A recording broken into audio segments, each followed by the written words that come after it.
Yes, Madam Speaker, the total amount in the restoration of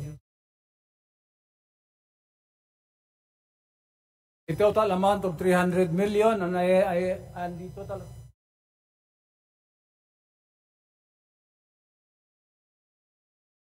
the total accomplishment right now is 85% and it will be open totally on December of this year.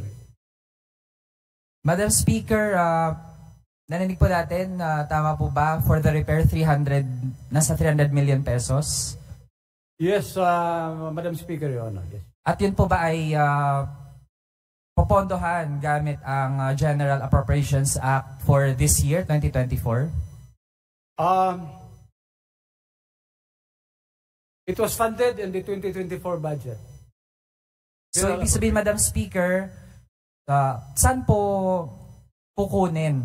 Ito pa ba ay popondohan pa lang for 2025, yung magiging repair for the Ongka flyover?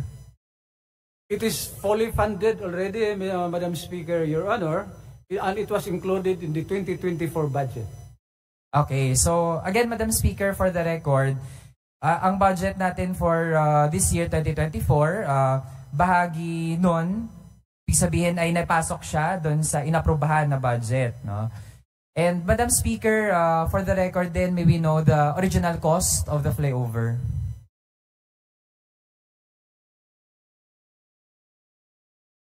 The original cost of the structure is 684 million, Madam Speaker, Your Honor. So, Madam Speaker, 684 million sa original cost, tapos ang repair po ay 300 million.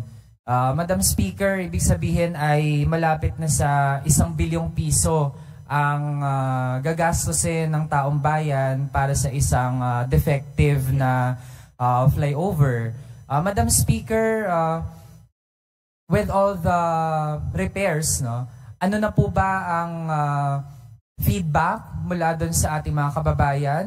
Syempre may nakukuha din po tayong mga feedback, pero if the DPWH is honest and doing its job, dapat pa ay merong accurate din na report, na hindi kina-cover up kung ano ngayon yung current na conditions ng flyover. Patuloy pa rin po bang lumulubog ang ilang pundasyon ng flyover? Right now, because they have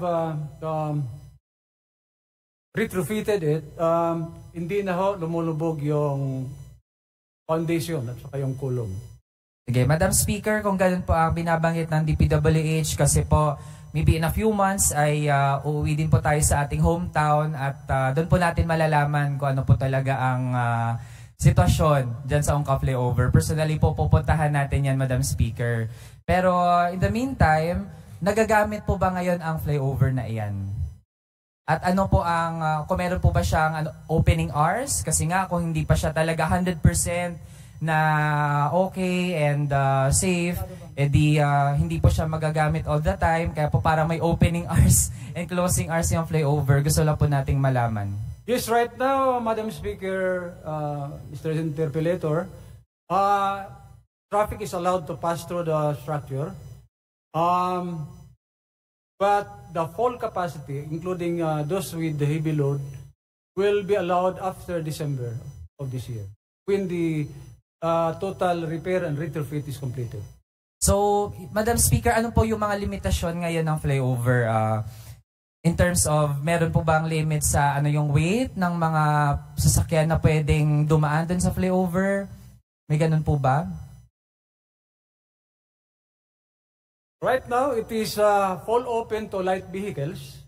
Wala pa ho yung mabibigat. Hindi pa nila binibigyan they are not allowing heavy loaded trucks and cargos to pass through. But as I said, after the completion of the project, pwede na nilang padaanin. Okay, Madam Speaker, how about the communities near the flyover? Kasi po ang nangyari, with the flyover, merong parang isang lane na lang na natira doon sa baba na pwedeng daanan ng mga tao on both sides. Meron po bang efforts para ayusin din ang kalagayan ng trapiko doon sa baba, Madam Speaker?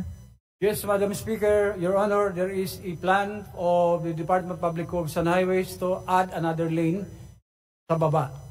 So widening will follow after the completion of the bridge. So, Madam Speaker, ang target po ba magkakaroon ng 2 lanes on both sides of the road?